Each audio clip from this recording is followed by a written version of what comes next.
கிட்ட நீ பேசினதெல்லாம் நான் கேட்டேன். பொய் வேஷம் போட்டுக்கிட்டு எதுக்காக இங்க வந்த?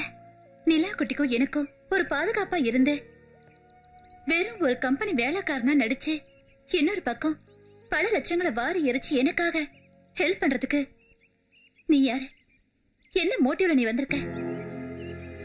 நல்லது செய்ய வந்திருக்கியோ இல்ல கெட்டது செய்ய வந்திருக்கியோ அது எனக்கு தெரியாது. ஆனா ஒண்ணு நானும் சொல்லல, நீ புரிஞ்சிட்டு இருப்பியோ என்னவோ தெரியல. உன்னை முதல்ல பார்த்தப்பவே என் மனச உன்கிட்ட பறி கொடுத்துட்டேன். தினம் தினம் துப்பாக்கியோட சத்தத்தை கேட்டுக்கிட்டதா எங்க வாழ்க்கையோட விடியலே இருந்துச்சு. அடுத்தவனோட அழுகதா எங்களை மாதிரி ஆளுங்களுக்கு சிரிப்பாவே இருந்துச்சு. மற்றவங்களோட சாவு எங்களுக்கு வாழ்க்கையா இருந்துச்சு. எங்களை எதிர்த்தவங்களை நாங்க வேட்டையாடினோம். கூட இருந்தவனே குழிப்பறிக்க ஆரம்பிச்சான். அந்த சமயம் துப்பாக்கி எல்லாம் குறி வச்சு என்ன துரத்த ஆரம்பிச்சது. அப்புறம் ஆர்மியில ஒன்னா வேலை பார்த்த உங்க அப்பாவுக்கும் பாபாவுக்கும் இருந்த ஒரு பழக்கத்துல நான் பாதுகாப்பா இருப்பேன் என்னை எங்க அனுப்பி வச்சாரு. உங்க வீட்டுல ஒரு இடம் கிடைக்கும்னு நான் இங்க வந்தேன். ஆனா இப்போ உன் மனசுல இடம் பிடிச்சிட்டேன்.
You break the heart.